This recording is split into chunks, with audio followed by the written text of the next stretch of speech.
Good morning 7th class. बेटा हमने 6 chapter start किया था वसंत का। चैप्टर का नाम था रक्त और हमारा शरीर। ठीक है, यतीश अग्रवाल ने इसको लिखा है इस चैप्टर को।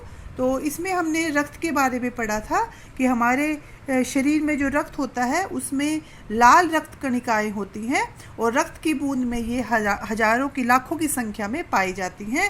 और हमने ये भी पढ़ा था कि अगर हम ये अच्छे फ्रूट और सब्जियां खाते हैं और दूध पीते हैं तो हमारे शरीर में रक्त की कमी नहीं होती या हमारे रक्त में लाल कणिकाओं की कमी नहीं होती और हम एनीमिक नहीं होते। ठीक है, हमने यहाँ तक कर लिया था। उसके बाद आज हम पढ़ते हैं, यदि कोई व्यक्ति उचित आहार ग्रहण नहीं करता तो इन कारखानों को आवश्यकता अनुसार कच्चा माल नहीं मिल पाता और नतीजा यह होता है कि रक्त कण नहीं बन पाते। अगर हम पौष्टिक आहार नहीं लेंगे, ठीक है, तो हमारे शरीर में लाल रक्त कणों की कमी हो जाएगी और इस कमी को ही हम एनीमिया कहते हैं। ठीक है, तो क्या संतुलित आहार लेने मात्र से हम एनीमिया से बचे रह सकते हैं? अनिल ने पूछा। हाँ, तो दीदी ने कहा हाँ, यह कहना काफ़ी हद तक सही होगा कि या तो एनीमिया बहुत से कारणों से हो सकता है। कई बार क्या होता है कि हम खाना खाते हैं लेकिन हमें लगता नहीं है, हमारे पेट में कीड़े हो जाते हैं। ठीक है, या हम साफ़ सफाई का ध्यान नहीं रखते, हम दूषित जल और खाद्य पदार्थ है वो दूषित खाते रहते हैं जिससे हमारे शरीर को वो खाना नहीं लगता। तो इनसे बचने के लिए आवश्यक है कि हम पूरी सफाई से बनाए गए खाद्य पदार्थ ही ग्रहण करें। भोजन बनाने से पूर्व है वो अच्छी तरह हमें हाथ धोने चाहिए, साफ़ पानी पीना चाहिए। तो अनिल, एक किस्म के कीड़े भी हैं जिनके अंडे ज़मीन की ऊपरी सतह पर पाए जाते हैं और इन अंडों से उत्पन्न लार्वे त्वचा के रास्ते शरीर में प्रवेश कर आंतों में अपना घर बना लेते हैं।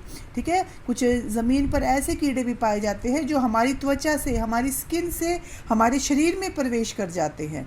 ठीक है, और फिर हम जो खाते पीते हैं वो हमारे शरीर को लगने नहीं देते, वो सारा खुद खा लेते हैं वो कीड़े।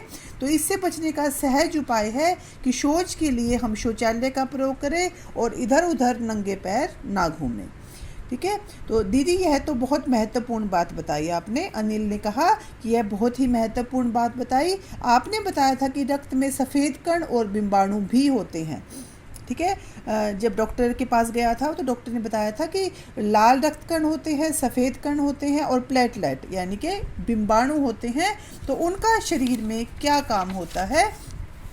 तो इस पर डॉक्टर ने कहा कि सफ़ेद कण वास्तव में हमारे शरीर के वीर सिपाही होते हैं। जो सफ़ेद कण होते हैं वो सिपाही की तरह हमारे शरीर की रक्षा करते हैं और सफ़ेद कण उनसे डटकर मुकाबला करते हैं और जहाँ तक संभव हो सकता है वो रोग को हमारे शरीर में प्रवेश नहीं करने देते। ठीक है, रोग नहीं आने देते हमारे शरीर में। तो और बिंबाणुओं का काम है, ये तो सफ़ेद कण हो गए जो सिपाही की तरह काम करते हैं, और एक हमारे शरीर में होते हैं बिंबाणु। बिंबाणु क्या होते हैं कि जब हमारे शरीर में चोट लगती है तो उस चोट पर जो रक्तवाहिका की कटी फटी दीवार में मकड़ी के जाले के समान एक जाला बुन देती है। बिंबाणु इस जाले से चिपक जाते हैं और इस दीवार में आई दरार को भर देते हैं, यानी कि ये घाव को भरने का काम करते हैं। बिंबाणु का क्या काम होता है कि जब हमारे को कहीं चोट लग जाती है तो वो इस घाव को भर देते हैं।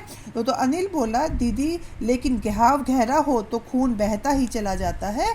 तो इस पर डॉक्टर ने क्या कहा, हाँ, अगर ऐसी बात हो जाए तो हमें तुरंत रोगी को डॉक्टर के पास लेके जाना चाहिए और उससे पहले उसको चोट के स्थान पर एक साफ कपड़ा बांध देना चाहिए। ठीक है, और बहुत ज़्यादा रक्त बह जाए तो उसे रक्त को चढ़ाने की भी जरूरत पड़ सकती है। अगर किसी को चोट लग जाती है और चोट में बहुत ज़्यादा रक्त बह जाता है तो उसको रक्त भी चढ़ाना पड़ सकता है।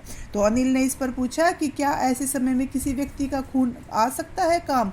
तो डॉक्टर ने कहा हाँ, कि उसकी रक्त समूह कि हमारा ब्लड ग्रुप कौन सा है, जैसे A+, A-, ठीक है, AB+, O positive, O negative, इस तरह से जो हमारा रक्त समूह है उसको कई भागों में बांटा गया है।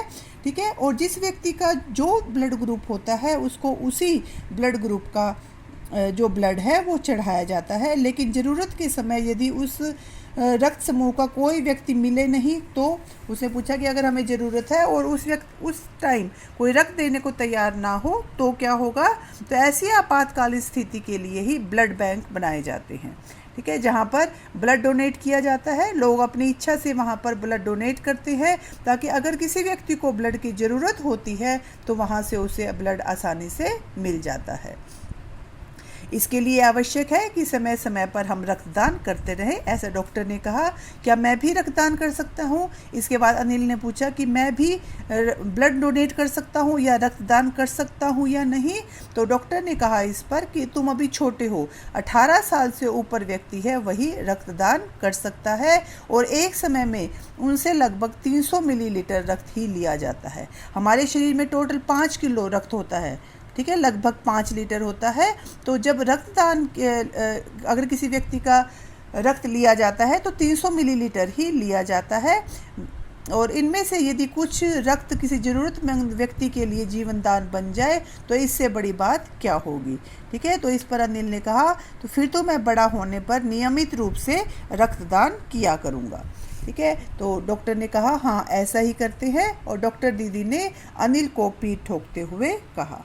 तो इस तरह से ये जो चैप्टर है वो किसके बारे में बताता है, हमें रक्त के बारे में कि रक्त क्या होता है, ठीक है, और उसकी जो रचना है उसमें रक्त में क्या क्या होता है और कौन सा लाल रक्त कणिका है वो क्या काम करती है, सफ़ेद रक्त कणिका है वो क्या काम करती है और जो बिंबाणु है वो क्या कार्य करते हैं, ठीक है। तो ये चैप्टर अच्छे से रीड करना है आपको, इसके क्वेश्चन आंसर मैं आपको कल करवाऊँगी।